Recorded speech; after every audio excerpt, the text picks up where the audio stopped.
Les enjeux de la cybersécurité aujourd'hui, c'est pas seulement de défendre une banque ou des entreprises privées, ça concerne aussi le domaine public, type hôpitaux, centrales électriques, stations d'épuration, toutes ces infrastructures critiques. Il en va aussi de la vie de monsieur tout le monde, que ce soit d'un impact direct ou indirect. La question environnementale peut être abordée en informatique sous plein d'angles différents. Un des angles, c'est le code. Par exemple, où on peut coder de manière beaucoup moins énergivore. On peut faire un site internet de manière beaucoup moins énergivore. Ça, c'est des choses qu'on peut faire, qu'on sait faire, qu'on doit pouvoir faire.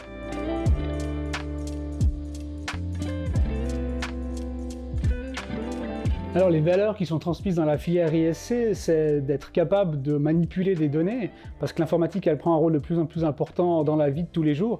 Aujourd'hui, on ne prend pas le train comme on le prenait il y a 25 ans, parce que la société s'est transformée avec la digitalisation.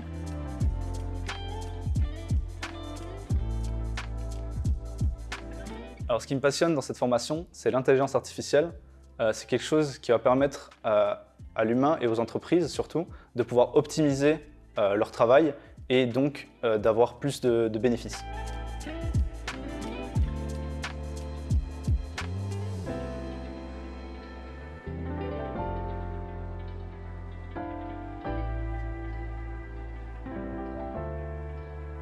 Ce qui est génial dans la conception de jeux, c'est qu'après avoir un peu transpiré sur le code, sur les dessins, une fois qu'on voit le résultat, c'est vraiment une sensation hyper gratifiante de voir notre petit bonhomme qui bouge et des gens qui peuvent y jouer.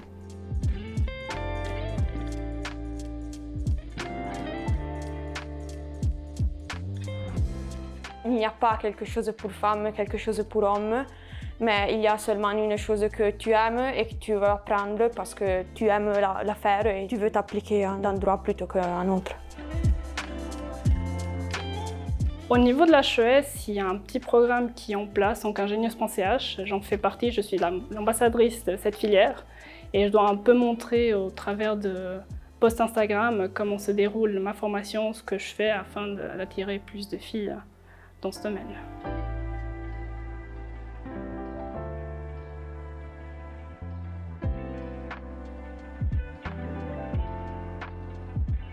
Quand on sort de la filière, on a une très grande probabilité de trouver un emploi extrêmement rapidement. Les taux de chômage dans la profession sont extrêmement bas, les gens sont recherchés vraiment partout parce qu'on n'en a pas assez. À l'issue de mes études, j'ai pu avoir 4 emplois différents en une vingtaine d'années, une petite vingtaine d'années, dans le monde du logiciel, dans le monde de l'ERP, en tant que responsable informatique et puis maintenant avec des fonctions d'encadrement. Donc ce parcours démontre qu'en faisant des études d'ingénieur, on n'est pas cantonné dans un métier qu'on va exercer toute sa vie, mais qu'au fil du temps, en fonction des opportunités, on peut se diriger à gauche, à droite, en fonction de nos envies et des opportunités qui s'offrent à nous.